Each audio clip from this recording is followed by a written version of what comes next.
documentário Brasil Paralelo inicia sua abordagem da questão palestina apresentando duas narrativas sobrepostas sobre a história da terra que hoje compõe Israel e Palestina, uma narrada por uma judia e outra por um árabe muçulmano. A princípio, isso pode dar a impressão de uma busca imparcial de mostrar os dois lados, mas um olhar atento mostra a capciosidade dessas escolhas. Estes personagens e suas narrativas não estão ali para ser um relato real de uma judia israelense ou de um árabe muçulmano palestino. São narrativas ficcionais, lidas por dubladores que buscam resumir a história supostamente a partir de duas perspectivas, mas colocam todas as coisas dentro do que é defendido pelos sionistas, inclusive do que os sionistas pensam sobre como os palestinos veem a situação. Ambas as narrativas partem de um viés religioso. A narrativa judaica, com voz feminina, explica que a terra de Israel lhes havia sido dada por Deus e que após serem expulsos pelos romanos no século II d.C., foram perseguidos e então alimentaram o desejo de retornar à terra prometida e terem seu próprio país. Já a narrativa árabe, com voz masculina, inicia recordando a conquista árabe islâmica da região e depois fala da chegada dos judeus sionistas e da perda de suas terras. Um primeiro detalhe que chama a atenção é a voz feminina, que no imaginário conservador está ligada a ideia de alguém que deve ser protegida da narração judia em contraposição à voz masculina, mais associada no imaginário conservador à força, que é ligada à narração árabe. Isso coloca no imaginário de quem assiste, dentro da bolha de direita, a ideia de Israel subentendida como uma vítima indefesa, feminina, que precisa ser salva do homem árabe agressor palestino que ocupa o papel de vigor e força. Mas a atual disputa entre Israel e Palestina não tem relação alguma com as guerras da Antiguidade e da Idade Média, que aconteceram nestes territórios em contextos políticos absolutamente diferentes. A realidade é muito mais complexa do que a narrativa ficcional da Brasil Paralelo e seus dubladores. A região que hoje corresponde aos territórios israelenses e palestinos passou por uma grande variedade de povos, reinos e impérios, sendo os judeus apenas um destes povos. É por isso que surgiram diferentes nomes para a mesma região. O nome Canaã, ou Canaã, surge no século XV a.C. e foi usado para nomear a região, assim como a Fenícia, parte do que hoje são Síria e Líbano. O termo Israel aparece pela primeira vez em uma inscrição egípcia do século XIII a.C. para se referir a um povo específico e não a um estado, sendo o nome Canaã mais antigo do que Israel. Já o nome Peleset, ou Palestina, aparece em inscrições egípcias por volta da mesma época que o nome Israel, no século XII a.C., associada à presença do povo filisteu. O nome Palestina passou a ser mais usado por historiadores para denominar a região ao longo da história, porque foi assim que vários povos chamaram aquela terra em vários períodos da história, enquanto Israel era o nome de um povo e não de uma região nos seus primórdios que foi para aquela terra, conforme aparece em inúmeras inscrições anteriores à era cristã. Conforme aponta o historiador palestino Nur Masalha,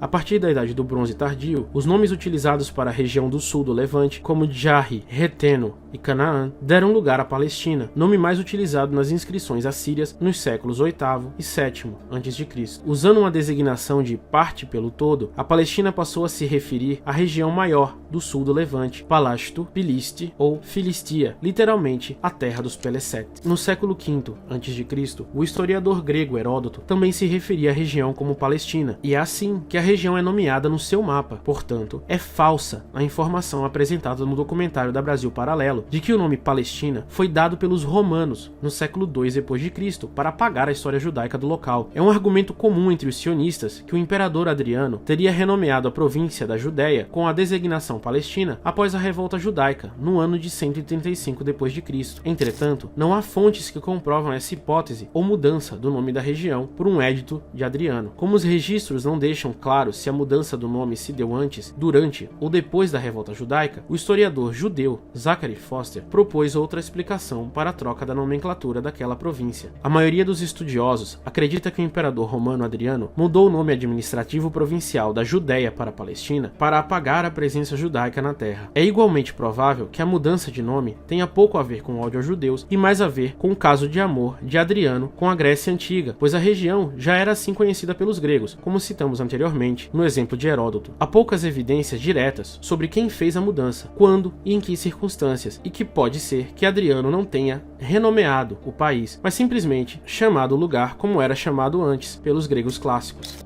The first thing to say about this theory is that Hadrian did not replace Judea with Palestine or Palestina. He replaced Judea with Syria Palestina. And so already the theory that Hadrian chose the name of the ancient enemy of the Israelites to replace Judea is in and of itself false, because he didn't choose Palestine or Philistine. He chose Syrian Palestine, already suggesting actually that there might be some other reason why he chose this other name. And in fact, Hadrian himself had love for Greek culture. And that is why, by the way, he changed many Roman names in the Roman Empire to their erstwhile Greek names. Okay, so just to give you a few examples, he changed Antigonia to Mantinea, and he changed Sepphoris to Diocesaria. Again, this is because he had a certain fondness for Greek culture. He revered Greece, and he revived also not just names, but also many Greek customs and traditions throughout the Roman Empire. So it may well have been the case that he chose these names, Syria Palestina. Those were Greek names, right? Those go back to the Greek period that predates Hadrian and the Roman Empire by many, many centuries. So that's the first possible explanation. But it's also possible that we're talking about a case of dynamic evolution rather than a fiat, or rather than an explicit imperial decree. And the reason for this is, and just to elaborate on that point, it's quite possible that the name gradually evolved. The name Judea fell out of use because that Judean state was crushed, and the Judean rebels were scattered or killed or expelled. And of course, once that state was no longer in existence, a new name came into existence to describe that land. Why would you use the name of the state that no longer exists? You would use some new name. And in fact, there's plenty of reason to believe that was the case, because this name, Palestinian Syria, was actually in use long before it was ostensibly introduced.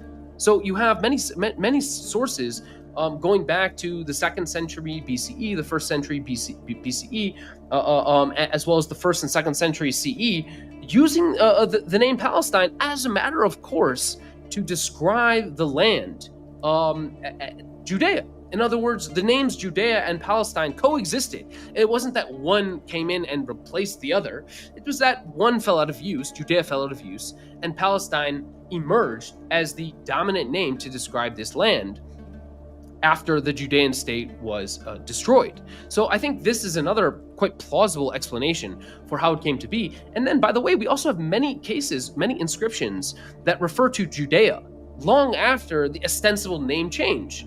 And if in fact Hadrian did in fact have inscriptions going in the 3rd and 4th century talking about Judea, and if it was in fact the case that Hadrian vengefully changed the name to Palestine, then using that name Judea would be heresy. So how could it be that all these inscriptions appear long after 135 CE using the name Judea? So these are just a few of the possible explanations to explain why it is that the name evolved from Judea to Syrian Palestine or Palestine. And I think all those explanations are equally plausible, especially given that we have no direct evidence whatsoever that there was any imperial name change at all, let alone one that was driven by spite and revenge.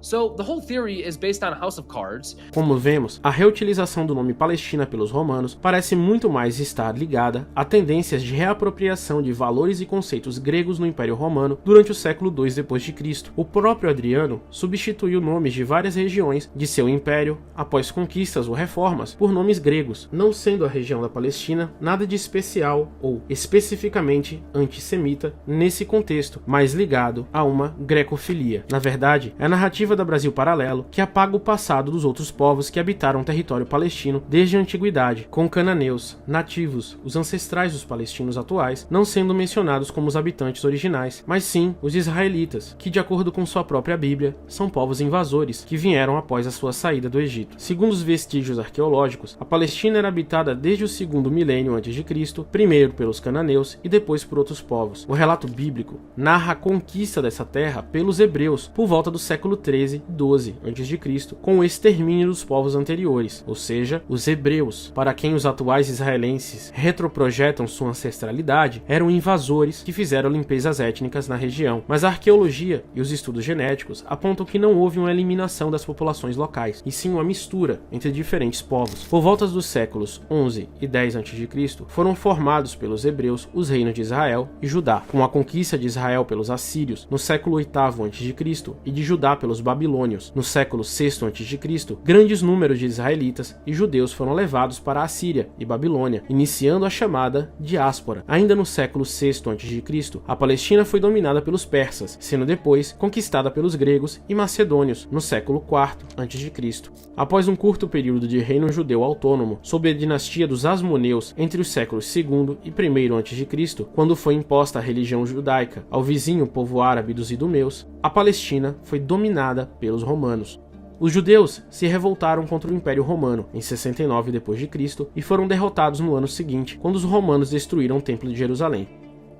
Em 132 d.C., houve uma segunda revolta judaica, sufocada pelos romanos em 135. Como punição, o imperador Adriano expulsou todos os judeus de Jerusalém. Entretanto, essa proibição nos anos seguintes não foi cumprida religiosamente. Na mesma época, tribos semitas árabes de regiões circundantes já estavam se fixando na região e já eram fixadas em presença contínua naquela localidade muitos séculos antes da conquista islâmica, devido ao seu próprio padrão de comportamento e vida nômade, na qual seguiam seus rebanhos de pastagem em pastagem, de acordo com as estações do ano. Portanto, é falsa a afirmação de que árabes chegaram na região apenas no século VII, a quando da conquista islâmica, visto que estes já existiam e conviviam com os hebreus, romanos e diversos outros povos na localidade há séculos. A derrota para os romanos aumentou a diáspora ou dispersão dos judeus para outras regiões do mundo, mas a presença contínua em outros locais da África e da Ásia já existia no século VI e na Europa já por volta da metade do século I d.C. A vitória de Adriano intensificou essa migração, mas não tirou todos os judeus da região da Palestina ou fez sua primeira migração, já que estes estavam espalhados por toda a bacia do Mediterrâneo. E nesses territórios diaspóricos, para onde os judeus foram, o aumento da população judaica não se deu somente por meio da descendência dos antigos habitantes da Judéia romana. Pessoas de outros povos também se converteram ao judaísmo, assim como houveram uniões entre judeus e não judeus, de modo que já naquela época, a população judaica era mestiça, convertida e não tinha, em sua totalidade, uma ligação direta com a Palestina. Por esse motivo, é errado considerar a Palestina como um território exclusivo dos judeus, ou que os judeus são todos descendentes de pessoas que diretamente habitaram a região. Os judeus alegam ter direito àquelas terras por terem habitado o país na antiguidade e por terem sido expulsos para outras partes do mundo. Esse discurso possui dois erros: ignora a presença de outros povos anteriores e considera qualquer judeu, independente de sua origem, convertida ou mestiça, como um herdeiro dos antigos habitantes de Israel e Judá há dezenas de séculos. Muitos judeus de hoje são descendentes de outras populações da Europa, África e Ásia convertidas ao judaísmo, sem ligação alguma com as terras da Palestina, e isso pode ser visto na diferença fenótipa de muitos judeus. Por outro lado, os palestinos atuais descendem eles mesmos dos antigos habitantes da Palestina, hebreus incluso. Quando os árabes conquistaram a região no século VII d.C., não houve uma completa substituição da população local pelos árabes, mas uma mistura entre aqueles povos. Mas façamos por um momento um exercício de imaginação, partindo do alegado direito bíblico dos judeus ao território palestino. Se o uso capião histórico, isto é, a permanência contínua de um povo em um local como dominador daquela terra, serve para legitimar a posse do território, e inclusive retomada após milênios com limpeza étnica, vejamos o tempo de permanência de cada um, considerando a data aproximada de 1500 a.C., período provável de algum dos patriarcas do Antigo Testamento, até 70 d.C., data do estabelecimento das primeiras populações árabes na Palestina, teríamos uns 1500 anos de permanência ininterrupta de judeus com momentos de autonomia naquela região. E agora, consideremos a data de 70 d.C. como marco inicial da chegada dos primeiros árabes até o estabelecimento do Estado de Israel, teremos mais de 1900 anos. E 1900 é mais do que 1500, e não há argumento bíblico que refute a matemática. Whoever lived in a particular land 2,000 years ago, or 3,000 years ago, or 4,000 years ago, that's an interesting historical experience. That's an interesting piece of history, but it is unrelated to war crimes happening in Gaza today, ethnic cleansing happening in the West Bank today, depopulation efforts in places like Sheikh Jarrah in East Jerusalem, right? These are unrelated things. Israel's right to depopulate northern Gaza, Beit Lahia, Jabalia, of Palestinians is unrelated, has nothing to do with the fact that 3,000 years ago there were these Judean kingdoms in Israel and Palestine, right? These are totally unrelated. If they were related, and if whoever lived in the land 3,000 years ago thus has a right to live in has a right to establish an ethno-state there today, well then the Moabites and the Edomites, well they also have the right to establish an ethno-state in Jordan, and the Jordanian monarchy is therefore illegitimate, and it should be replaced by an Edomite and a Moabite kingdom. No, of course not. And also, why do we say 3,000 years ago? Why don't we go 6,000 years ago, right? And try and find the Natufians. Why don't we try and figure out who are the descendants of the Natufians who lived in Israel 8,000 years ago, and they're the legitimate heirs to the land, and everyone else is illegitimate. Or maybe you should go 10,000 years back, or maybe we go 3,000 years back, or 1,000 years back. What random date in the past do we choose to determine who has the legitimate right to establish an exclusive ethno-state there today? Well, I think all of a sudden you realize that, no, that's not what gives a state legitimacy, right? Otherwise, we'd live in a world of chaos. There would be no rules-based world order. Every person could claim, I am a descendant of such and such a group that lived in that land 1,000 years ago, or 500 years ago, or 5,000 years ago, and thus I have a right to live there today, and I have a right to ethnically cleanse the people that live there today. No, you don't. That's not how it works. So that's just the first general point to make. Zionist is that if you actually believed in this myth, if you actually believed that, well, if my people lived here thousands of years ago, thus I have a right to live here. I have a right to establish an exclusive ethno-state for my people, and everyone else who lives here, well, they can either be second-class citizens, or if they don't like it, they can leave. And if they don't want to leave, well, then we're going to eradicate them by force. If you believe that, then you actually have a problem with the Zionist movement, because historically, the Zionist movement established colonies in the coastal plains and the Galilee. Okay, so we're talking about what is today, Tel Aviv, Herzliya, Jaffa, Haifa, and the coastal plains, Petah Tikva, the lowlands that lie along the Mediterranean coast, and then also in the Galilee. Whereas, if you actually believe in this mythology around, ancient roots and reestablishing some ethno-state there, the ancient Judean kingdoms were actually in the mountainous interior, right? The states of Judea and Samaria, the Jews based themselves, the Judean states were based in the mountainous interior, not the coastal plains. You're talking about different spaces altogether. Also, Eilat was never part of the ancient Israelite states, and yet that is today part of modern Israel. Also, going up to parts of southern Lebanon were also part of the ancient Israel, but that's part of Lebanon today. So again, you're being loose and fast with the geography itself. You're not actually even establishing a state where you once had one. So the whole mythology is just based on is the purpose of the mythology, the purpose of tapping into the biblical past, of teaching it in the schools, is to justify Zionism, is to justify a modern ethno-national state built on a land that was overwhelmingly non-Jewish. And that's the reason. Naturalmente, essa é uma comparação simplista, pois grande parte da população palestina é descendente de povos anteriores aos judeus, de presença muito mais antiga na região do que dos árabes, que são um elemento adicionado à cultura local, e não a totalidade da ascendência dos palestinos. Então assim, se há algo que nunca houve na história da Palestina, é uma substituição populacional. Então, muitas pessoas colocam assim, havia uma terra homogeneamente judaica, homogeneamente hebraica, os romanos, os babilônicos, os persas invadiram, os judeus foram todos expulsos e aquela terra foi repovoada por povos invasores, como, os árabes no século VII. Isso é refutado pela arqueologia, pela historiografia, pela própria Bíblia. Se você for analisar a história da região da Palestina, você vai ver que ela sempre foi uma região multiétnica, multirreligiosa, e você tem ali diversos conceitos ao longo da história do que vai se desenvolver mais tarde como nacionalidade e como identidade da terra. Obviamente que em alguns períodos você teve religiões que foram majoritárias, como no caso do cristianismo e do Islã, a partir do século VII. Mas os árabes não chegaram lá e impuseram uma identidade árabe e tiraram todas as pessoas ali que eram de herança hebraica ou que eram descendentes dos antigos hebreus. O que você tem é uma continuidade de conversões. Primeiro, os habitantes daquela região, que nem sempre todos foram aderentes do judaísmo, se converteram ao cristianismo e depois se converteram ao Islã, adotaram o árabe enquanto idioma e a identidade árabe enquanto cultura. Mas eles são descendentes dos cananeus e dos hebreus e dos moabitas, em diversos povos que habitaram ali aquele local. Então você dizer que eles são os invasores,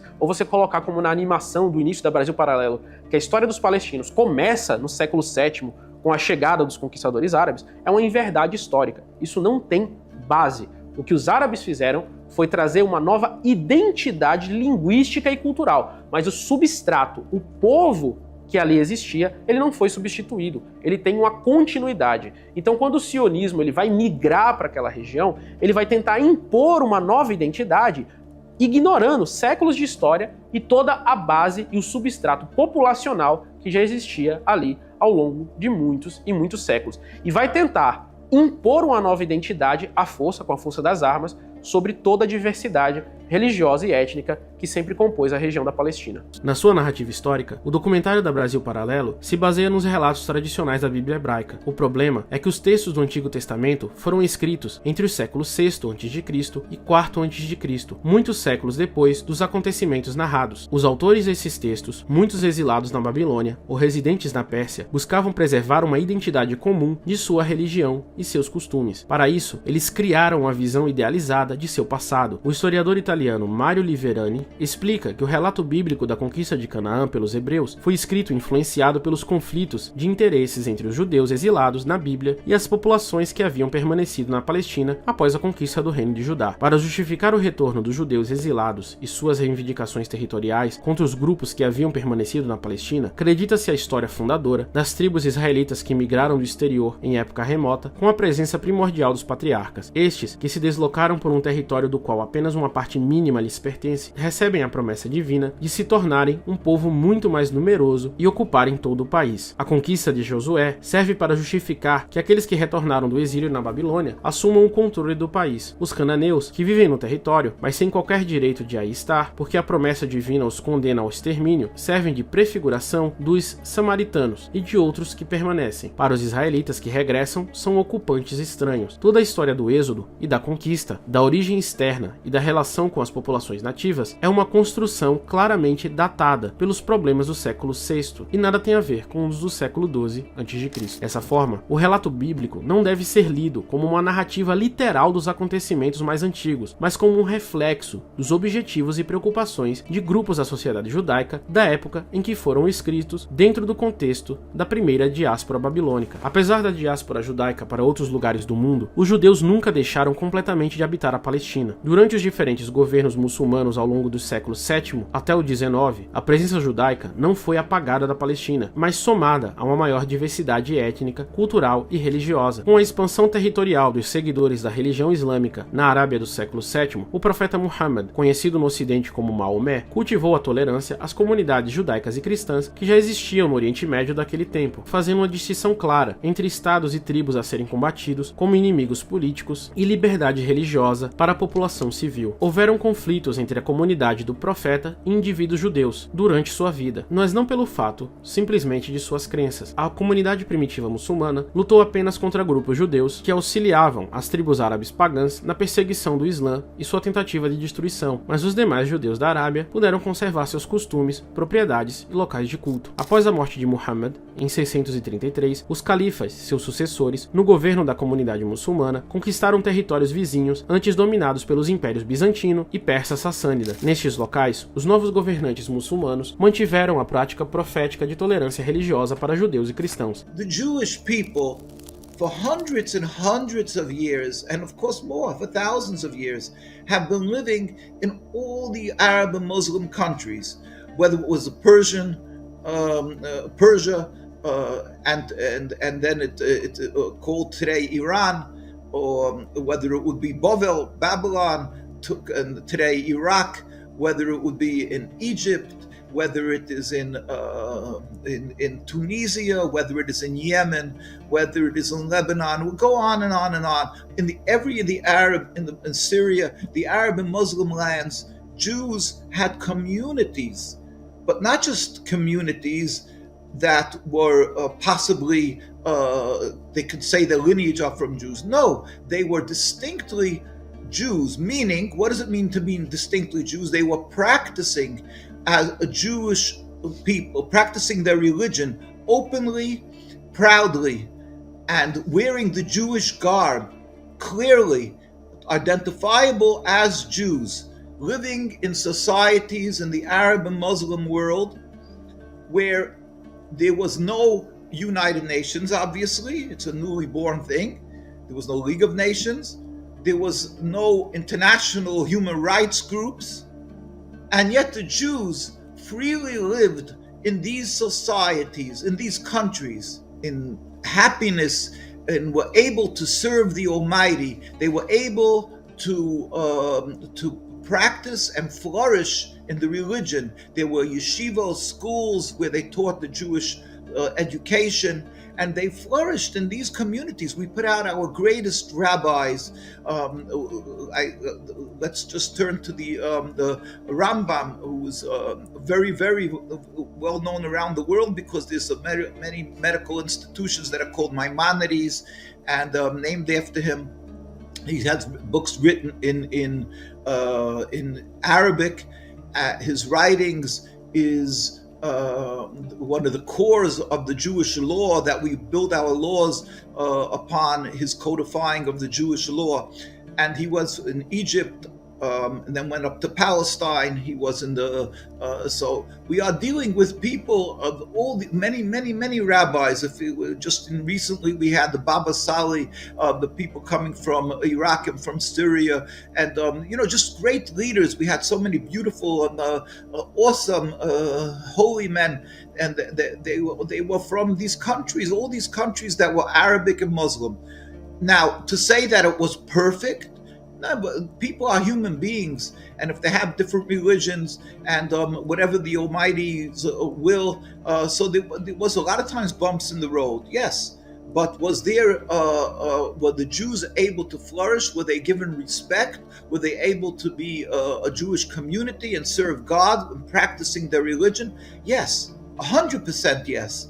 As I say, you can go still today. Nobody could eradicate that history. You can go to the cemeteries, which I did go. You can go see how the Jews lived throughout the centuries in the all these Arab and Muslim lands, and the great synagogues, and how they flourished. This all is a history that is a fact on the ground. Now, how could that be the history of Jews if there would be this ingrained hate and terrible rift between Jews and Muslims?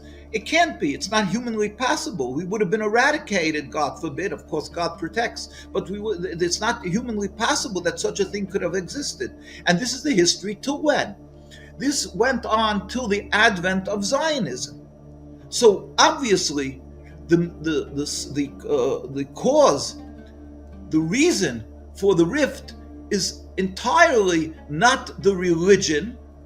The rift is caused purely by this advent, this issue called Zionism.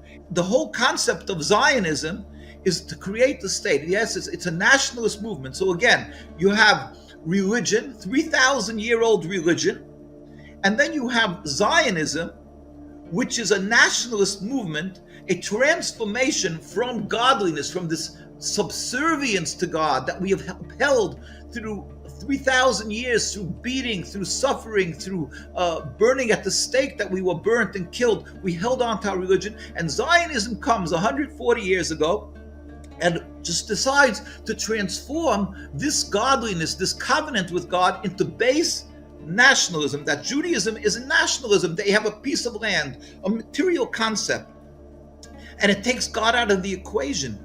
It totally ignores that, according to our Jewish belief, since the destruction of the temple 2,000 years ago, King Solomon built the temple when we went into the Holy Land, and 2,000 years ago it was destroyed, and we are under oath by God, as King Solomon in his prophecies, he was a prophet, he wrote in the Shir Hashirim, in his book of prophecies, that when we will be driven into exile, basically, when we should not return en masse.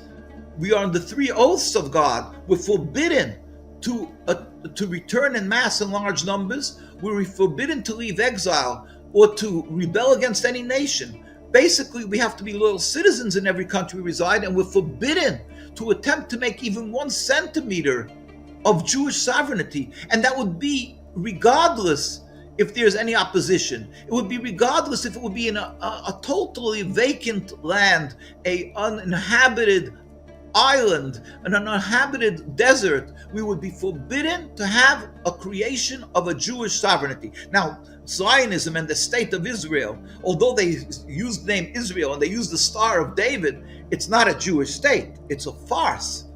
It's a total it's a comedy. Unfortunately, it's a tragedy. It's not a Jewish state. But still, in all, even that they should say that it's a Jewish state, we are not allowed to have a Jewish state. If it would be Moshe Rabbeinu, Moses would come and decide to make now that we should go out of exile and make a state of our own, we would stand up and oppose him, because we would tell him, you're not from God. Something's wrong. It's not possible.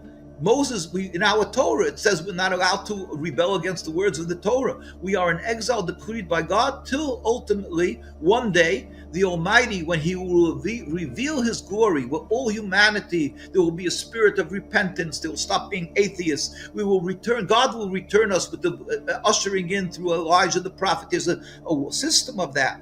But till that day comes, when the Almighty will return us, we are forbidden to leave exile or to return en masse to the Holy Land. And Zionism totally laughs at that. And they said, we're going to create our own state. It's the beginning of our redemption. Even though they don't believe in God, a lot of them, but it's the beginning of our redemption, they say. So they're full of hypocrisy, of contradictions. They don't believe in God, a lot of them, and even the ones who maybe do believe, but they don't uphold the Torah. And they say, oh, we're making a Jewish state. All the rabbis, almost entirely across the board throughout Europe, where they came from, or from Jerusalem, as I say, in the Sephardic lands, in the Yemen, in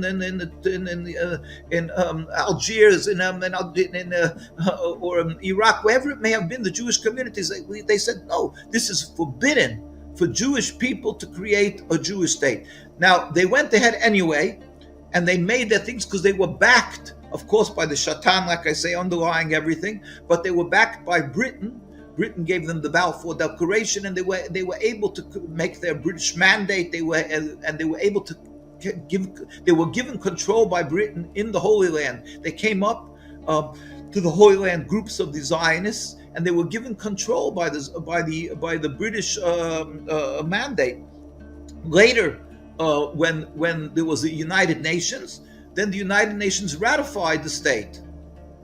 The Muslims, when they conquered the Middle East, North Africa, parts of Europe, they did not impose their religion on the majority of the people they conquered. And in fact, in places like Palestine, Syria, Lebanon, Egypt, it took many, many centuries, we're talking hundreds and hundreds of years, for the population, the local population, to embrace Islam. In places like Egypt, in places like Palestine, a majority of the people living in these countries were not Muslim centuries after the conquest. So already in the 8th, 9th, 10th, 11th century, we have reason to believe that a majority of the people living in, say, Palestine in the 8th, 9th, 10th century were still Christian, right? Or other religions. So no, the Muslims did not impose their religion on most of the people who they conquered. Instead, there was a gradual process of Islamicization, and that took many centuries. E tem vários e vários exemplos, se a gente for também para os califados, ou para os califas, como Omar, quando ele conquista Jerusalém, ele dá a permissão da liberdade religiosa, eles continuaram sendo cristãos, e também da liberdade deles praticarem as suas adorações, principalmente no Santo Sepulcro, a igreja do Santo Sepulcro, não fechou ela, não proibiu eles de orarem nela, pelo contrário, protegeu ela. E também temos um versículo na Surat Nisa, os versículos 105 e 106, são versículos reflexivos que a pessoa deve ler todos os dias e refletir sobre isso. Foram revelados por causa de um judeu, que foi injustiçado. Ou seja, um muçulmano roubou algo e acusou injustamente um judeu. Deus, o Altíssimo, revelou a seu profeta esses 2 versículos para mostrar que esse judeu é inocente e aquele muçulmano que roubou. E ordenando o mensageiro de Deus a julgar com justiça, mesmo que seja um julgamento contra o muçulmano, como a gente vê nesse versículo.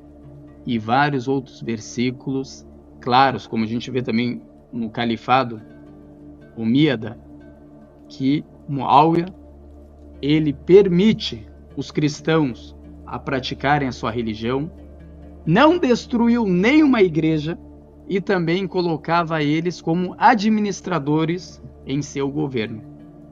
E tem também Saladino, né? E outros, são vários.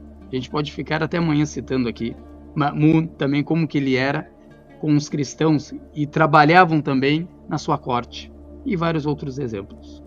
Na Palestina, não foi diferente em 638, quando o califa Omar adentrou em Jerusalém, devolvendo aos judeus o direito de residirem na cidade e de orarem no local sagrado nos arredores do Monte do Templo, privilégios religiosos que haviam sido retirados anteriormente pelos imperadores bizantinos cristãos devido ao apoio judaico das invasões persas, ou seja, os muçulmanos trouxeram os judeus de volta após a sua grande expulsão. Através de suas conquistas, os exércitos muçulmanos alcançaram lugares distantes, tanto no Oriente, passando pelo Golfo Pérsico e Ásia Central, quanto no Ocidente, adentrando a Península Ibérica e a França. Com sua nova ordem política, os governantes muçulmanos permitiram que com as rotas comerciais circulasse também a língua árabe, levando ideias, crenças e conhecimentos. Tudo isso possibilitou às comunidades judaicas distantes o acesso à produção cultural, teológica, litúrgica e jurídica dos judeus babilônicos persas, como os escritos talmúdicos, por exemplo. A proteção concedida às comunidades judaicas pelos governos muçulmanos, bem como a conexão entre aqueles grupos proporcionada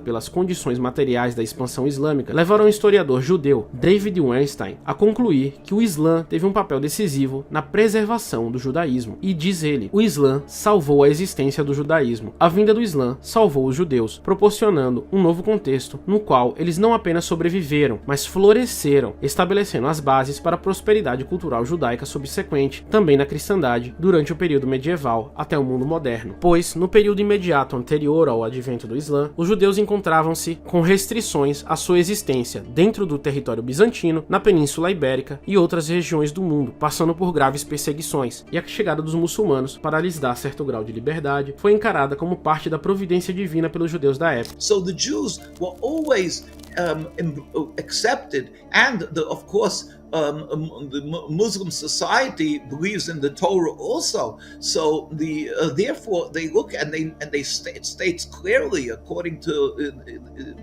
as every Islamic teacher will tell you, every imam will tell you, that Jews who are practicing the religion, they're doing properly what they should be doing in the Jewish religion. They should be protected, they should be respected and protected, and so this is a fact.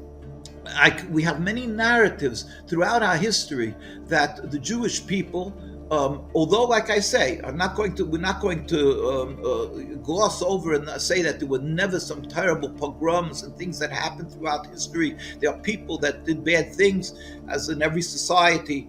But that said, the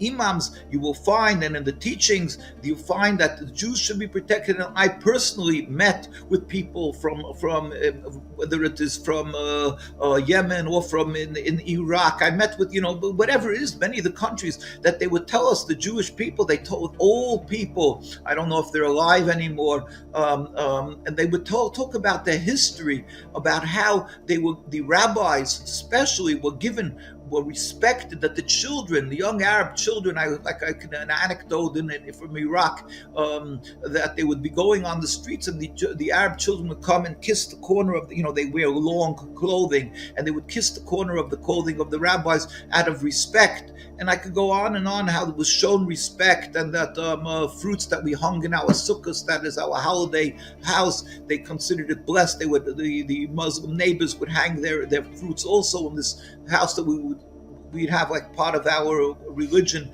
that we have a house for a week, that we It's a hut or something similar to that. It's called the sukkah. We would hang fruits and everything to show how we were wandering in the wilderness when God took us out of Egypt. So basically, we would hang beautiful things there, and they would hang fruits. So the Arab neighbors would hang their fruits there also, that it should be blessed. I could go on and on. Basically, the recognition of holiness was always on the forefront in the lives of the Arab and Muslim societies, and they looked at the Jewish rabbis, the Jewish people were serving God as the representation of people who are very, are holy and serving God. They didn't look at it as a contradiction to the Muslim belief or in any manner. They didn't look at it as a contradiction, that these people are not holy because it's not, they didn't look at it as idol worshippers or something. On the contrary, they know in their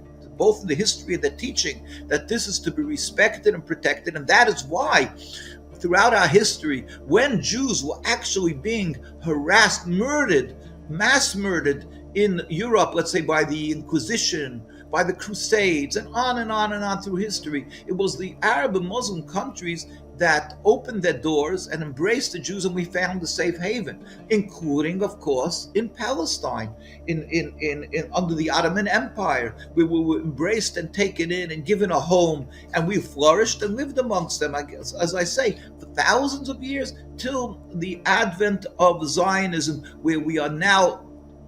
God protect us. God protect the people of Palestine, of Gaza. We are now under this terrible, this satanic slaughter of the Zionist state of Israel.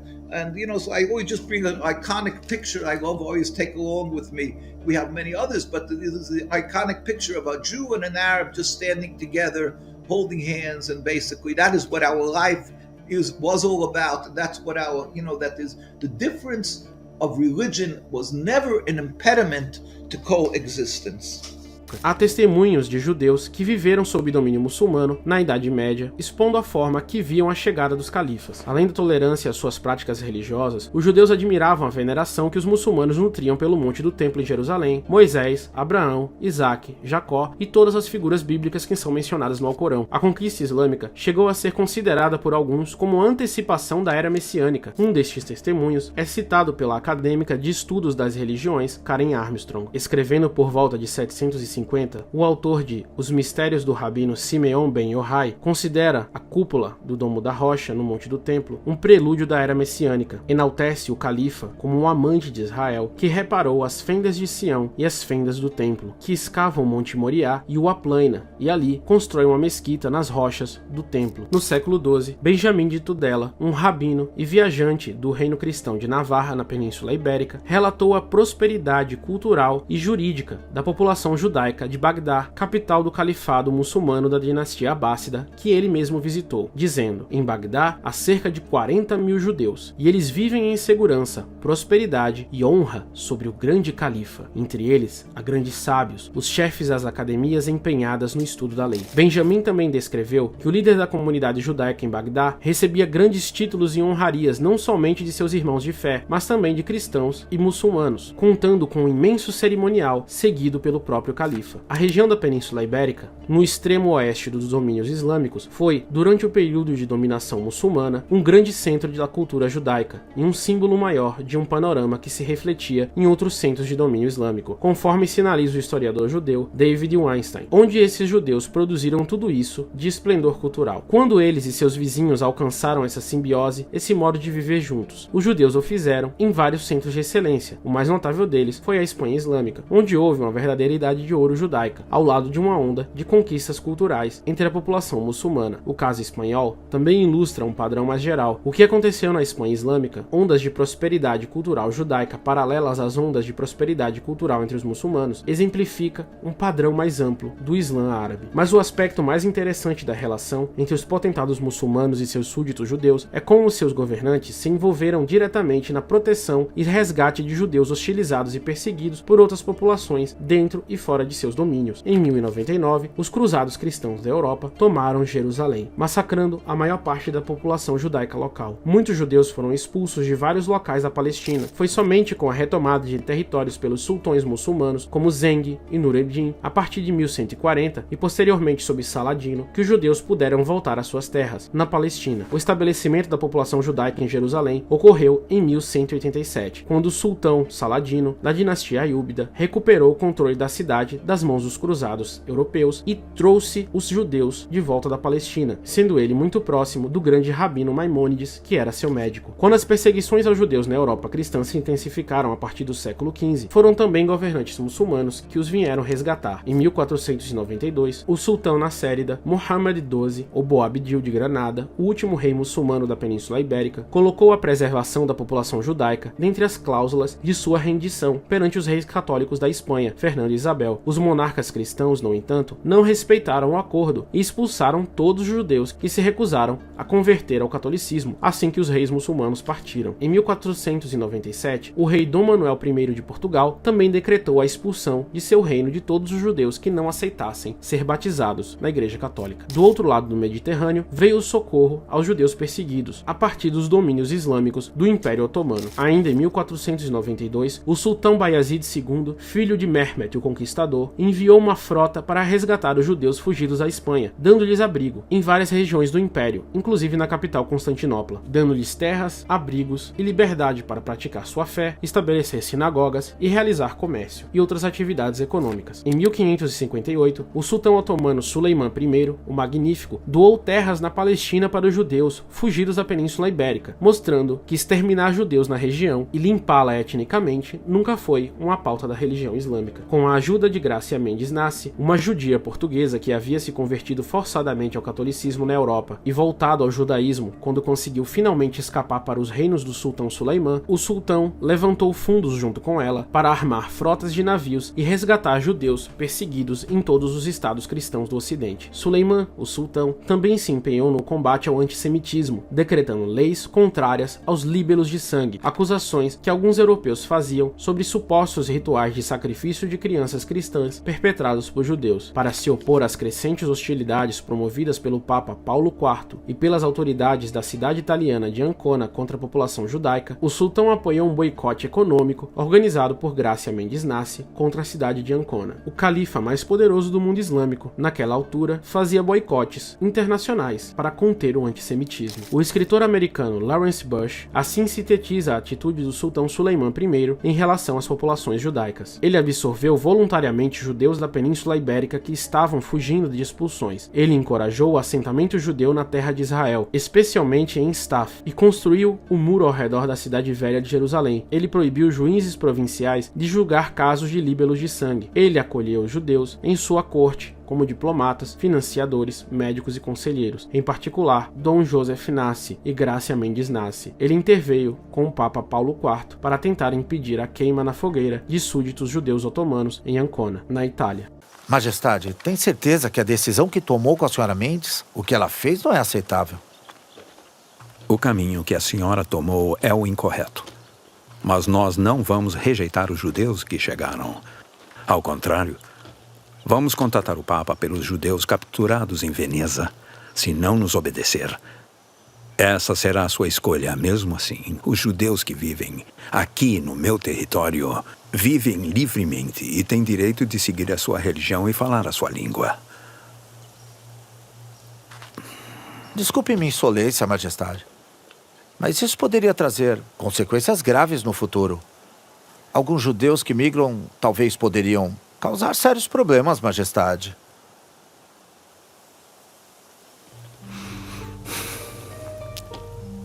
Como são essas flores, Rustem? Coloridas como um sinal de Alá, Majestade. Tirem algumas.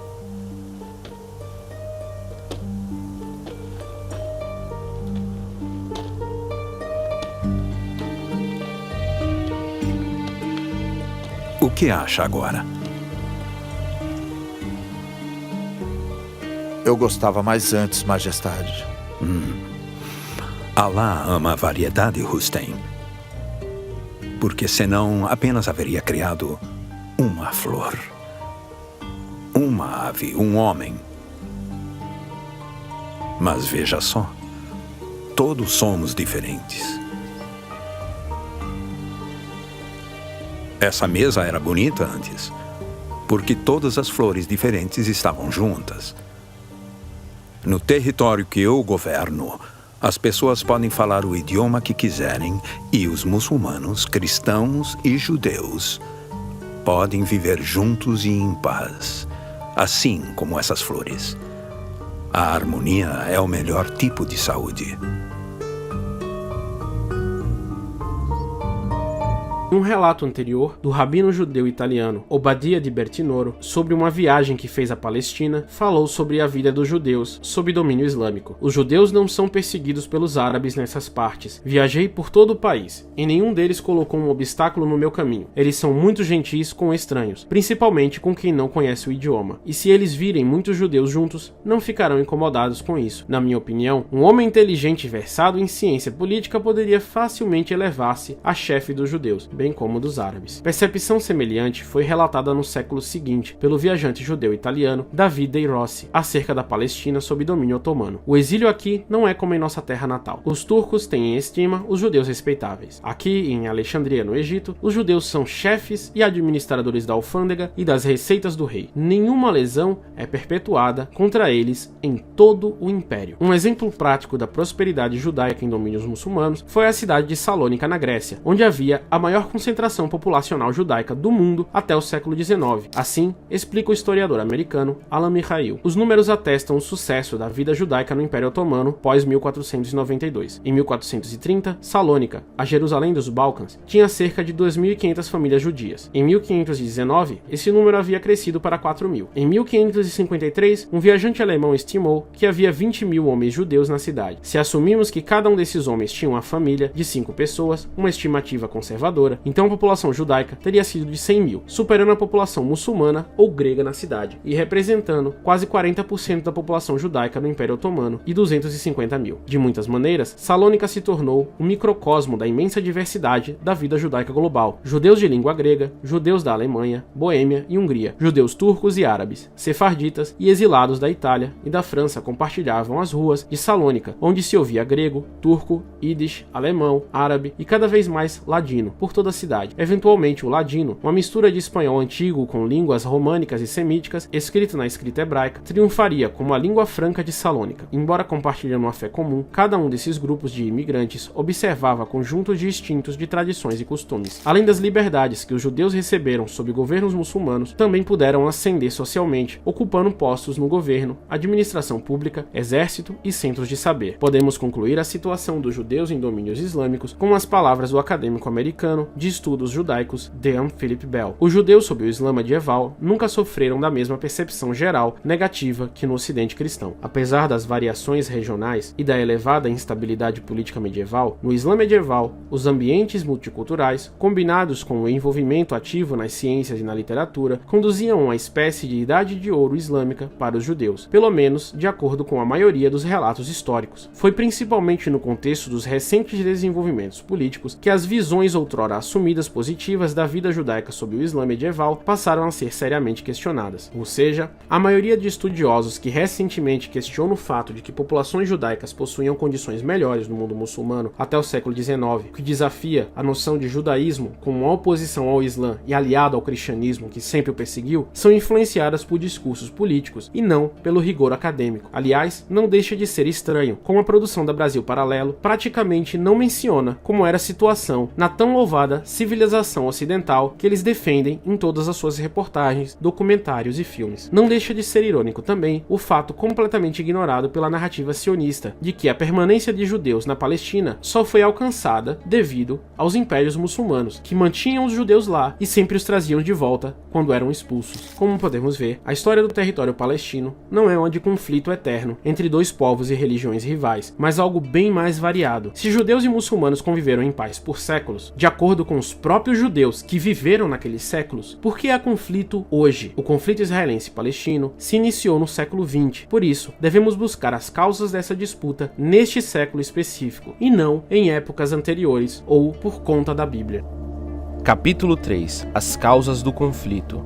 Uma das grandes descaracterizações que o documentário da Brasil Paralelo promove é que apresenta a disputa Israel-Palestina apenas como um choque entre duas visões de mundo, tirando todo o seu aspecto de uma disputa histórica por identidade nacional. Na passagem do século XVIII para o século XIX, surgiu na Europa a ideia de que as sociedades que se entendiam como parte de mesmos costumes, as nações, deveriam ter um Estado, um único sistema político equivalente. Assim, grupos de reinos diferentes que falavam as mesmas línguas passaram a sonhar em formar um único país, assim como grupos de costumes diferentes dentro de um reino ou império buscavam se tornar independentes. Essa nova realidade foi chamada de Estado-nação, como são a maior parte dos países no mundo de hoje. Por séculos, os judeus não se compreenderam assim, e boa parte dos que viviam na Europa, onde eram segregados de diversas maneiras, se identificavam como seguidores de uma religião e não como membros de um Estado. Com o surgimento dos regimes liberais na América do Norte e na Europa, na passagem do século XVIII para o século XIX, os judeus receberam direitos iguais aos de seus concidadãos não judeus em vários países. Apesar disso, o antissemitismo, palavra geralmente associada ao ódio aos judeus, era ainda forte em muitas daquelas sociedades, como na França e Alemanha. Na Europa Oriental, onde ainda não havia Estados-nações, as populações judaicas eram frequentemente perseguidas e hostilizadas por governos e indivíduos nos chamados pogroms. Essa nova realidade política gerava questionamentos. O que tornava alguém membro de uma nação? Compartilhar história e costumes comuns ou viver sobre as mesmas leis? Essas perguntas atingiam de forma especial os judeus na Europa. Os antissemitas viam os judeus como indivíduos perigosos que, por não terem os mesmos costumes, conspiravam contra as nações onde residiam. Diante do crescimento do antissemitismo e dos sentimentos nacionalistas, intelectuais e políticos judeus e não judeus se perguntavam sobre a possibilidade ou não da comunidade judaica se integrar ao restante da sociedade, o que ficou conhecido como o problema judeu ou a questão judaica. Os judeus foram perseguidos na Europa milenarmente.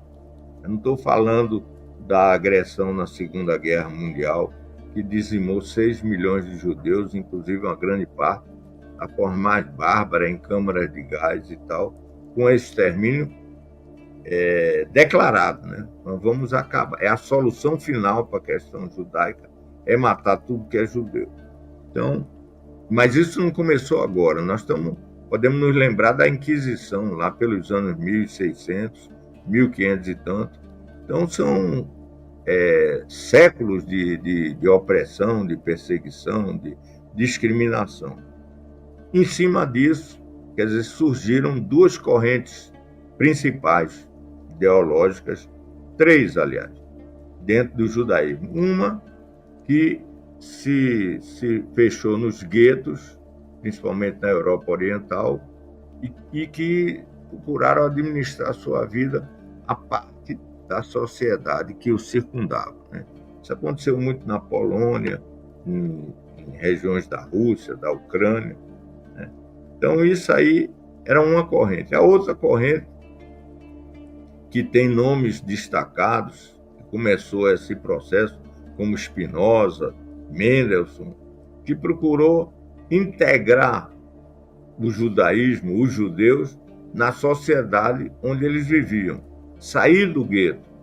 Esses eram os iluministas judaicos, considerados os masquilim, né? O movimento de Ascalá, de instrução, de busca de conhecimento e de contribuição para a sociedade onde eles viviam, né? Foi desse movimento que surgiram grandes contribuições para a humanidade, como o próprio Marx, como Einstein, como Freud, Kafka. São frutos desse movimento de compreensão de que o judeu tem que conviver com a sociedade, inclusive com padrões de excelência, né? Para poder serem admitidos. Esse movimento, né, inclusive, levou muitos judeus a participarem da Revolução Soviética, né, que era uma revolução de libertação do czarismo. No czarismo havia os pogroms, se organizavam turbas para entrar nas cidades judaicas e dizimar judeus. Então foi nesse clima que surgiu, em contraponto com a Ascalá, que é a integração do judeu em sua sociedade de forma produtiva, mantendo as suas tradições, mantendo as suas origens, inclusive com a relação especial com a Palestina. Isso tudo fazia parte da vida judaica, era a maioria. O sionismo buscou outro caminho. que era se integrar no colonialismo. Então, o sionismo é filhote do colonialismo. E mesmo como filhote do colonialismo, era minoria até o advento do nazismo dentro das comunidades judaicas. Os sionistas eram, por muitas vezes, considerados loucos, visionários, sem perspectiva, como é que ia reverter um quadro desse, e foram batendo nas portas do sultão da Turquia, dos governantes ingleses, para pedir apoio para o seu projeto colonial, né? Inclusive contra, já naquele período, os movimentos de libertação árabes. Não é à toa que o Theodor Herzl, o fundador do sionismo, disse dos movimentos sionistas: nós vamos criar uma muralha de civilização contra a barbárie. O que era a barbárie? Eram os movimentos árabes de libertação do colonialismo. Então, o sionismo já nasceu com duas concepções. Uma que é uma concepção de construir um Estado sob a égide da ideologia colonialista, supremacista e racista, e a outra de prestar serviço exatamente às potências imperiais, que é o que Israel faz até hoje, né? Israel participou ativamente da destruição do governo sírio. Assim, a gente viu isso nesses dias agora, apoiando movimentos de destruição do governo sírio e implantação de um grupo que tem origens no terrorismo, como agora governam a Síria. Então, esse é o papel que Israel assumiu para si. E como você falou, em Honduras, na Guatemala, eles ajudaram a derrubar governos progressistas, governos que queriam independência, onde os americanos não queriam aparecer ou sujar as mãos, chamavam as forças israelenses para fazer esse papel sórdido, como aconteceu. O único país do mundo que continuou sob o regime do apartheid sul-africano a fornecer armamentos, treinamento e tudo mais foi exatamente o governo de Israel.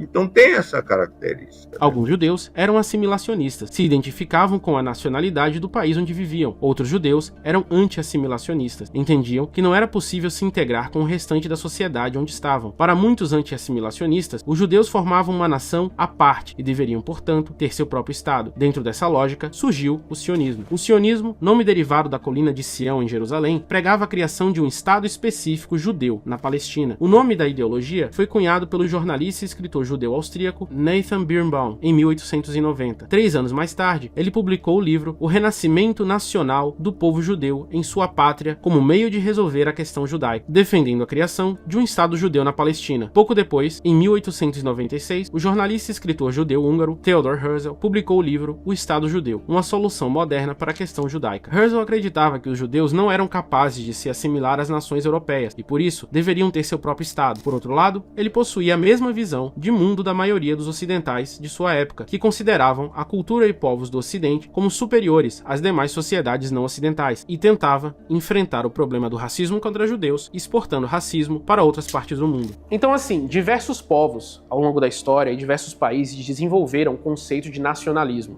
que é uma ideia que surge na Europa Ocidental após as invasões napoleônicas, e ela é difundida pelo mundo, e aí nasce a ideia da questão do Estado-nação. E todos os países, a maioria deles, na verdade, desenvolveram os seus nacionalismos dentro dos seus próprios territórios.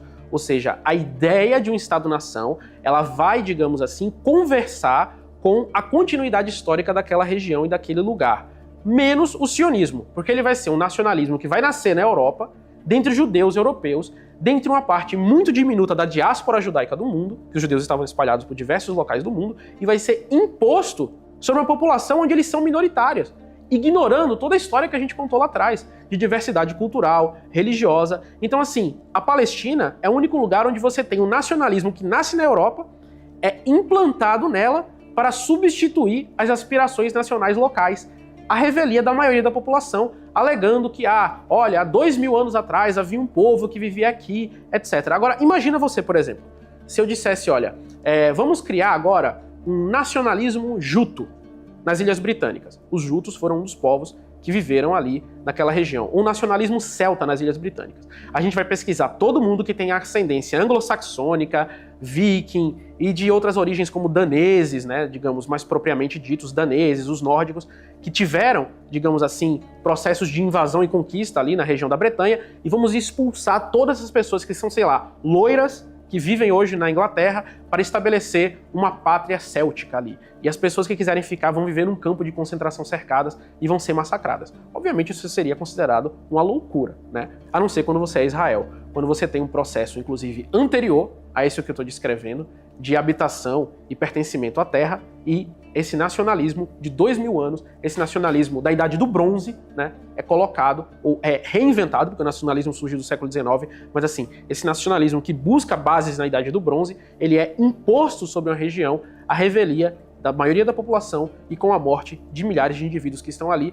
que não têm direitos a exercerem a sua nacionalidade na sua própria terra e na terra dos seus ancestrais, de onde nunca saíram e que não fizeram nenhuma diáspora, que não pode ter direito ao lugar onde eles nasceram. A ideia de Herzl e outros sionistas era uma ideologia colonial que visava ocupar o território palestino e impor ali uma população, sociedade e modo de vida ocidental. Ao mesmo tempo em que se divulgava como uma ideia de autodeterminação dos povos, o sionismo era também uma ideologia de dominação colonial. Isso não é diferente dos demais países ocidentais do século XIX e primeira metade do século XX, que defendiam seus direitos à autodeterminação, enquanto partilhavam entre si um mapa da África, completamente indiferentes aos direitos daquelas populações. Herzl organizou o movimento sionista, reunindo diferentes lideranças e intelectuais e fazendo lobby junto aos governos ocidentais. Em 1897, os sionistas reuniram seu primeiro congresso internacional para desenvolver uma pauta comum. É importante entender, contudo, que o sionismo não era um movimento de grande aceitação entre os judeus ocidentais no século XIX e primeira metade do século XX. Dentre os judeus religiosos, os reformistas acreditavam que a ideia de nacionalidade judaica apagaria o judaísmo enquanto religião, enquanto os ortodoxos entendiam que um retorno à terra antiga de Israel bíblica só poderia ocorrer com a vinda do Messias. Entre os judeus seculares, além daqueles que se identificavam com a nacionalidade do país em que viviam, havia também judeus socialistas e comunistas, que viam o sionismo como o oposto da busca da união internacional da classe trabalhadora judaica. Na América do Norte, onde a comunidade judaica era bastante integrada ao restante da sociedade e o antissemitismo era menor, o sionismo era visto pela maioria como um projeto desnecessário, ou seja, não se trata de uma mera continuação do sonho bíblico de retorno à Terra Prometida. No início de sua concepção, o antisionismo era liderado por judeus. Mas se o sionismo foi um movimento pensado por uma minoria de judeus da Europa, como ele foi recebido no Oriente? Eu venho de uma família de judeus antisionistas.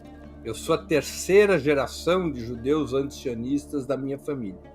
Nós temos sempre que nos recordar que antes da Segunda Guerra Mundial, os sionistas não eram a corrente majoritária, a corrente ideológica majoritária no judaísmo. Se nós fôssemos analisar apenas os judeus não religiosos, eu arrisco dizer que a corrente majoritária do judaísmo era o marxismo, até os anos 30 do século passado. Não é? Portanto, há um embate ideológico muito duro no interior do judaísmo entre o sionismo e o antisionismo. Ele não é uma novidade e ele não é algo recente. Esse embate é um embate muito duro, um embate de características antagônicas desde que surgiu o sionismo. Quando surge o sionismo com sua exótica proposição de criar um Estado étnico judaico e de criar esse Estado étnico judaico, essa etnocracia na Palestina, isso provocou uma cisão do judaísmo. Grande parte dos judeus não aceitava essa proposta, considerava essa proposta racista, colonial, uma proposta que se chocava contra grande parte do judaísmo que estava vinculada naquele momento histórico, entre o século XIX e o século XX, nas lutas sindicais, nos movimentos socialistas, nos movimentos anticoloniais. E também chocou uma parte do judaísmo religioso, os chamados ultra-ortodoxos ou ortodoxos, que não aceitavam, pelo menos a princípio, essa tese do sionismo, até porque lá no Talmud está escrito que o retorno dos judeus à antiga Canaã só poderia ocorrer depois da chegada do Messias. Somente a chegada do Messias representaria o perdão para os supostos pecados judaicos pelos quais os judeus foram expulsos ou teriam sido expulsos da Palestina com a devida bênção divina. Não é? Então, retornar à Palestina, reagrupar o judaísmo como Estado antes da chegada do Messias, para esses setores religiosos, era um pecado mortal. Portanto, nós não podemos compreender a situação dos judeus antisionistas fora desse contexto histórico. Ser um judeu antisionista é algo arraigado na comunidade judaica. Os setores antisionistas da comunidade judaica, aqui no Brasil, por exemplo, tiveram muita força, tiveram instituições judaicas antisionistas. Né? Toda a esquerda judaica sob hegemonia do Partido Comunista, a esquerda judaica sob hegemonia do Partido Comunista chegou a ter aqui no Brasil muitas instituições, escolas. Eu estudei numa escola antisionista, a Escola Israelita Brasileira, Escola Israelita Brasileira, Sholem Aleichem. Né? O Sholem Aleichem era uma escola judaica antisionista. E havia Sholem Aleichem também no Rio de Janeiro, e escolas semelhantes em Belo Horizonte, em Recife, no Rio Grande do Sul, em Porto Alegre, não é? Creio eu que também em Salvador. E essa esquerda judaica antisionista, ela também tinha instituições como colônias de férias, e tinha clubes culturais, ela tinha uma presença na coletividade judaica. E eu cresci nessa coletividade, nesse setor da coletividade, que é um setor laico, não religioso, além de ser antisionista, mas é um setor que tem raízes, digamos, na cultura, na história judaica. Não é? Eu aprendi, eu já me esqueci, mas eu aprendi quando garoto o Yiddish, que era o dialeto da diáspora judaica. Não é? O hebraico é a linguagem, o hebraico reconstruído no século XIX é o idioma do sionismo. O Yiddish era o idioma dos judeus da diáspora e predominantemente o idioma das antigas gerações de judeus antisionistas. Né? Por isso que em Israel, hoje, praticamente não existe o Yiddish. Não existe, o Yiddish foi enterrado em Israel exatamente porque era o dialeto, digamos, do setor antisionista da comunidade. Asking what the difference is between Zionism and Judaism is asking like what the difference is between a disease and its cure. Zionism was invented to cure the Jews of Judaism. Zionists believed that the Jews were ugly, the Jews were persecuted because the persecution was, if not justified, fully explainable by looking at the personalities of the Jews, the characteristics of the Jews, the aspirations of the Jews. The early Zionists, and I'll show you shortly, internalized the pictures, the images of the Jews that the anti-Semites had. A little history is in order. The Jewish religion requires us to study, pray, live a specially holy lifestyle, and that's what we did. But then, again, a few hundred years ago, there were Jews that said, we don't want this. We now have an opportunity to be regular people, non-religious people, to assimilate into secular society. The Jews in Europe in particular, and this is where the story I'm describing took place, were eventually persecuted because they were believed to have first killed the Christian God. There were forced conversions, there were inquisitions, etc. And there were a lot of anti-Semitic tropes that developed there. Oh, the Jews are secret and they live on their own and they do all sorts of bad things. And that's how anti-Semitism first developed there. But these Jews figured, you know what? We don't want this lifestyle. We want to be regular people, regular secular people. We want to be part of history. We want to be doctors, lawyers. We want to write poetry. Jews did write poetry, but because of our lifestyle obligations, we never had fiction literature. Until the Enlightenment times, we never had, all the Jewish poetry has to do with religious themes, has to do with God, has to do with religion, has to do with Judaism. These people wanted to be secular. And so they said, no problem, we have now an opportunity to do so, and they tried. This is like 1700s, let's say. It didn't work. It worked for a little while, the 1800s especially, and the problem is that the anti-Semites persecuted them anyway. In 1881, there was a series in Russia of lethal pogroms that targeted not only the religious Jews, but the assimilated Jews as well. So now these people had a problem. Their formula, their idea seemed great. The idea was, let's be like everybody else. But it didn't work because the outside world didn't let them. They were persecuted by the anti-Semites, and that confused them. They had what you could call an identity crisis. That, well, what are we? We don't want to be Jews. Jews are ugly. We don't want that lifestyle. We want to be normal people, like the Cossacks. We want to be. We want to have secular values, not Jewish values. And we're good at it. We're smart people. We're good people. We contribute to society, but we're still looked at as Jews by the non-Jewish world. So we don't want to be Jews, but we can't be non-Jews. So what do?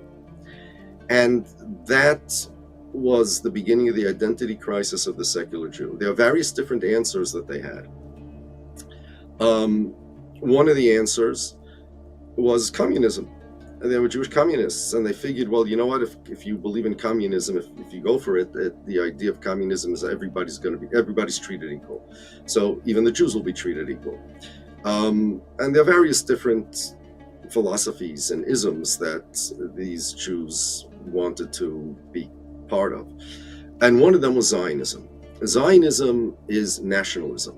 The idea of Zionism was to change what it means to be a Jew. And what I mean by that is change the definition. They said to themselves that the reason why people don't like Jews is because the Jews are not normal people. The non-Jews will refuse to let them be part of their nationalities. And the reason is because we need our own nationality. That'll solve the problem. If we have our own nationality, everybody will like us. We'll be just a member in the family of nations. We have to change from a religion to a nation. That was the idea of Zionism. In short, it's Jewish nationalism. There's white nationalism, and white nationalism believes that the whites should run the nation, or they should act like a nation. Jewish nationalism said we need to change the Jews, not just that the Jews should act like a nation. The Jews should change the way they perceive themselves, and the Jews should change the way the world perceives the Jews, from a religion, from a holy group of people, a holy society, priestly society, to a nationality. The problem was that the Jews had that we were not a nationality. Nationalities are defined by various national characteristics. Common land, common language, common culture, things like that. And the Jews had none of those. The Jews for thousands of years were dispersed throughout exile. They were not only dispersed, but there were all sorts of different cultures among the Jews, races among the Jews. There's Ethiopian Jews, Yemenite Jews, Arabic Jews, Spanish Jews, Latin Jews. There were, at the same time, German Jews, Russian Jews. And you had perhaps a Jew who went to University of Berlin, who was absolutely, by all measurements, by all metrics, indistinguishable from a German non-Jew. Educated the same way, perhaps the Jew even blonde with blue eyes, who knows. And then you had Yemenite Jews who were like indistinguishable from other Yemenites. I have a friend, my son has a friend who, his grandfather, has a picture of his grandfather on the wall. I think he's Yemenite or Moroccan, maybe, I don't remember. Okay. The picture of this grandfather, he's sitting on a carpet with a beard and a turban, a ring in his ear with a hookah, a regular Arab.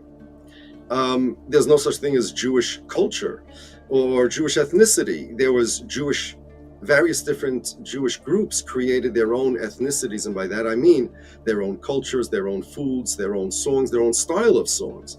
Jewish songs of the Jews in Yemen sound the same as Arabic songs, but they have different themes. A Palestina do século XIX estava longe de ser uma terra vazia. Conforme aponta o historiador israelense Ilan Pappé, a Palestina começou a se desenvolver como uma nação muito antes da chegada do movimento sionista. O oposto exato de um deserto, a Palestina era parte florescente do levante da época. Ao mesmo tempo, uma rica agroindústria, pequenos vilarejos e cidades históricas atendiam uma população de 500 mil de pessoas às vésperas da chegada dos sionistas. No final do século XIX, esse número era o de uma população considerável, e apenas uma pequena porcentagem era judaica. A maioria dos palestinos vivia em aldeias no interior, que quase chegavam ao número de 1000. Enquanto isso, uma próspera elite urbana estabeleceu residência na costa, nas planícies internas e nas montanhas. Apesar de fazer culturalmente parte de um mundo árabe mais amplo, a população palestina já estava desenvolvendo no século XIX a ideia de uma identidade local, com costumes, dialetos e aspirações próprias. Diferente do contexto europeu da época, a Palestina do século XIX integrava o Império Otomano, que, apesar de governado por sultões turcos, possuía uma população multiétnica e pluriconfessional, que participava da vida cultural, social e administrativa do Império. Nesse contexto inicial, a identidade local ou nacional, presente em setores muçulmanos, cristãos e mesmo entre judeus, significava uma busca por maior autonomia regional dentro dos territórios otomanos. O surgimento de um nacionalismo turco, com o movimento dos jovens turcos na passagem do século XIX e início do século XX, e o crescimento dos interesses das potências europeias no Oriente Médio, foram as primeiras motivações para o crescimento de um sentimento nacional árabe e palestino, desvinculado da identidade otomana ou mesmo de uma identidade pan-islâmica, que era mais comum em séculos anteriores. A formação do sentimento nacional palestino na passagem do século XIX para o século XX pode ser resumida nas palavras do historiador israelense Ilan Pappé. Hoje, entendemos muito melhor como os habitantes da Palestina definiam a si mesmos às vésperas da colonização sionista do país. No mundo árabe, a secularização também fez parte do processo de nacionalização. Não é de se surpreender que tenham sido, sobretudo, as minorias, como os cristãos, a abraçar entusiasticamente a ideia de uma identidade nacional secular baseada em território, idioma, história e cultura comuns. Na Palestina, os cristãos que se envolveram com o nacionalismo encontraram aliados fortes na elite muçulmana, levando à proliferação de sociedades cristãs muçulmanas por toda a Palestina no período próximo ao final da Primeira Guerra Mundial. No mundo árabe, os judeus participaram dessas alianças entre ativistas de diferentes religiões. O mesmo teria ocorrido na Palestina, não tivesse o sionismo exigido total lealdade da comunidade judaica veterana de lá. Uma das manifestações mais evidentes dessa nova autodefinição nacional foram as referências à Palestina como identidade geográfica e cultural, e mais tarde também política. Embora não houvesse um Estado palestino, a localização cultural da Palestina estava bem clara. Havia um sentimento unificante de pertencimento. Bem no início do século XX, o jornal Falastin refletia a forma como as pessoas chamavam seu próprio país. Os palestinos falavam seu próprio dialeto, tinham seus próprios costumes e rituais e habitavam um país que constava dos mapas mundi como Palestina. Como podemos ver, não só a Palestina não era uma terra vazia, como também não era desprovida de uma identidade própria, apesar de viver integrada dentro de um império ou, após a queda do Império Otomano, como colônias, tal como a Índia, Egito e diversos outros locais do mundo. Os historiadores judeus chamam as ondas migratórias de judeus para a Palestina nos séculos 19 e 20 de Aliyah, palavra hebraica que significa ascensão ou subida. As primeiras ondas foram em grande parte fuga de perseguições da Europa Ocidental. Já existiam migrações de judeus fugindo de perseguições nos séculos anteriores, inclusive para a Palestina. A diferença das Aliyot é que essas foram migrações em massa, financiadas por instituições internacionais sionistas com o objetivo de colonização a longo prazo, e não simples migrações religiosas e peregrinações como ocorriam em séculos anteriores de judeus mais religiosos. A primeira Aliyah entre 1882 e 1903, a segunda entre 1904 e 1914, a terceira entre 1919 e 1923, a quarta entre 1924 e 1929, a quinta entre 1929 e 1939. Entre 1939 e 1948, houve também uma onda migratória clandestina, chamada de Aliyah Bet, ou Aliyah B. Uma das primeiras coisas que chamam a atenção ao olharmos os números desses fluxos migratórios é, além do grande número de imigrantes, a elevada cifra dessas pessoas que acabaram deixando a Palestina. Isso ocorreu porque a Palestina não era um destino atrativo para imigrantes judeus da Europa, que continuavam migrando para outros países, em especial os Estados Unidos e outros países de cultura ocidental, pois não conseguiam se adaptar a várias questões da região, clima, cultura, organização social, que não lhes eram comuns, pois eram, eles mesmos, europeus ocidentais, e não parte de uma população da Idade do Bronze com raízes ali. Além do mais, como a migração para a Palestina envolvia principalmente a aquisição de terras para cultivo agrícola, a situação econômica dos imigrantes judeus na região ficava comprometida, já que a população judaica da Europa era pouco habituada à agricultura, pelo fato de, em muitos lugares, essa atividade econômica lhe ser proibida por muitos séculos por lei. Considerando essas dificuldades, fica fácil entender por que as organizações sionistas internacionais se empenharam em financiar não só as inúmeras viagens de imigrantes judeus para a Palestina, como também a compra massiva de terras na região. Tratava-se de um projeto de larga escala e de longo prazo, que visava ampliar a população judaica na Palestina para que essa superasse numericamente o número de habitantes locais. Não deixa de ser irônico como um documentário da Brasil Paralelo ecoa o discurso alarmista da extrema-direita sobre um suposto perigo de dominação teocrática islâmica por causa do crescimento de imigrantes muçulmanos no Ocidente, que fogem das guerras e perseguições e pobreza, ao mesmo tempo que não mostra como as imigrações judaicas para a Palestina, propagadas pelo sionismo, foram essas sim um real projeto de colonização e tomada de poder, financiado por organizações internacionais e apoiado por potências estrangeiras. Não há nada análogo a isso nas atuais ondas migratórias de muçulmanos para o Ocidente. Quando falamos da migração sionista na Palestina, estamos falando de um fluxo entre 1882 e 1948 de cerca de 470 mil pessoas, desconsiderando os que acabaram retornando. Esse processo fez a população judaica da Palestina saltar de aproximadamente 5% no final do século XIX para 33% em 1947, sendo a gigantesca maioria, quase total, desse novo extrato judaico na região de imigrantes importados, sem raízes ali, além de uma autoafirmada identidade religiosa, ou mesmo parcialmente étnica. Isso em si não seria um problema, se não estivesse atrelado a um projeto de criar outro estado sobre um país e uma população já existente às custas de suas terras e seus direitos. A presença de um povo autóctone na Palestina gerava um impasse. O que fazer com a população árabe local? Os sionistas, desde seus primórdios, já tinham a resposta, que sendo aplicada ao longo das primeiras metades do século XX, selou o destino trágico do povo palestino. Theodor Herzl, um dos mais importantes teóricos do sionismo, pregava abertamente a necessidade de deslocar a população palestina para os países vizinhos, conforme aponta o acadêmico italiano Fabio de Leonardis. Na verdade, Herzl não ignorou de forma alguma que a Palestina era habitada por árabes, muito simplesmente considerou-os irrelevantes, da mesma forma que os conquistadores europeus na África viam aquele continente como um composto de espaços em branco. Assim, para escrever o épico retorno dos judeus à Terra Prometida, foi primeiro necessário apagar os árabes palestinos, ignorar deliberadamente a realidade material de sua presença, para que aquela terra, que havia sido apresentada como vazia, pudesse realmente se tornar assim. Em seus diários pessoais, Herzl escreveu explicitamente, em 12 de junho de 1895, que o sionismo não poderia ter sucesso sem a desapropriação e a expulsão da população local. Eles teriam que expropriar suavemente a população sem um tostão do outro lado da fronteira, procurando emprego para ela no país de passagem, ao mesmo tempo que lhe negam qualquer emprego no nosso país, discretamente e cautelosamente. Mesmo com a chegada de um grande número de imigrantes imbuídos de uma visão preconceituosa sobre o Oriente, inicialmente a população árabe da Palestina recebeu bem os novos recém-chegados judeus. Não era a primeira vez que populações judaicas haviam se deslocado para territórios muçulmanos, fugindo de perseguições e hostilidades em nações europeias. O mesmo, como já citamos no documentário, aconteceu ao longo de toda a história. Muitos imigrantes judeus aprenderam a cultivar a terra com os habitantes árabes da Palestina, que mal sabiam que estavam ajudando em sua própria destruição. Quando, entretanto, os palestinos perceberam que aquelas novas ondas migratórias traziam consigo um desejo de ocupar as suas terras e formar ali um outro país que os excluiria, os mataria e os expulsaria, os conflitos começaram. As primeiras tensões se iniciaram com a expulsão de camponeses palestinos expulsos das terras compradas por sionistas. O sistema de terras palestinos da época não era um modelo de propriedade capitalista. O costume e a legislação de então não permitia que os proprietários de terra desapropriassem os camponeses que viviam e trabalhavam nela. Então, mesmo que você fosse dono de uma terra arrendada, não poderia expulsar os camponeses que viviam ali, e esta era uma tradição de tempos imemoriais. Para conseguir impor o modelo de propriedade capitalista e ocupar as terras à revelia de seus habitantes, os sionistas usaram de lobbies junto às grandes potências europeias e mesmo junto a facções políticas dentro do próprio Império Otomano. Em 1908, eles apoiaram o movimento nacionalista dos jovens turcos, que destronou o sultão Abdul Hamid II, autor de leis restringindo a imigração e a aquisição de terras na Palestina. E foi o governo dos jovens turcos nacionalistas que flexibilizou a legislação fundiária em favor dos sionistas.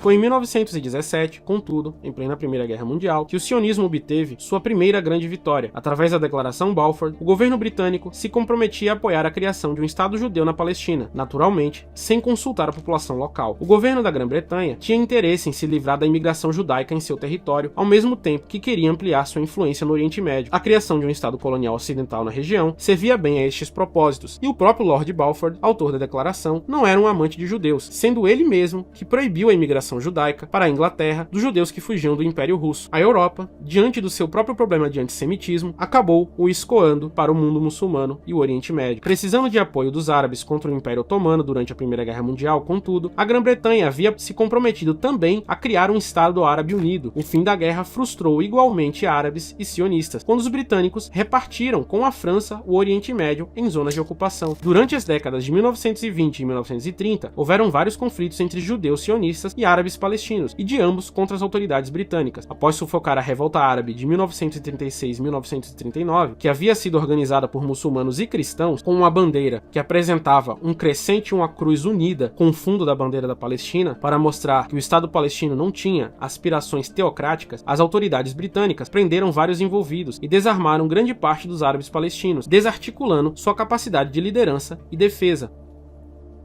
Ao mesmo tempo, os sionistas haviam ampliado sua organização institucional, criando organismos de financiamento e administração local de milícias armadas. As milícias do Haganah, fundada em 1920, do Irgun, criado em 1931, e do Lehi, formado em 1940, organizaram uma série de ataques armados e atentados terroristas contra populações palestinas e as autoridades britânicas, matando centenas de pessoas. A Haganah e as lideranças sionistas na Palestina defendiam um sionismo de tendências socialistas, que buscavam transformar aquele território em seu Estado judeu. Os movimentos do sionismo revisionista, de direita, como o Irgun e o Lehi, defendiam a criação de um Estado judeu que abarcasse não só a Palestina, mas também o território da margem oriental do Rio Jordão. Durante muito tempo, a narrativa oficial israelense buscou associar a violência e o terrorismo contra a população árabe apenas aos sionistas revisionistas, considerados movimentos mais radicais e fascistas. Os estudos do historiador israelense Avi Shleim, contudo, demonstram que tanto os sionistas de esquerda quanto os revisionistas pregavam o uso da violência como forma de tomarem um território palestino de sua população árabe, divergindo apenas no modo e momento da utilização dessa violência. Segundo ele, a violência estava implícita no sionismo desde o início e o conflito árabe-israelense era uma consequência inevitável do programa sionista. O sionismo procurou criar um Estado judeu numa terra que já era habitada por outro povo. Os sionistas trabalhistas negaram que isso implicasse o recurso à força, enquanto os sionistas de direita o admitiram. Essa foi a principal diferença entre eles. And there are even very many religious and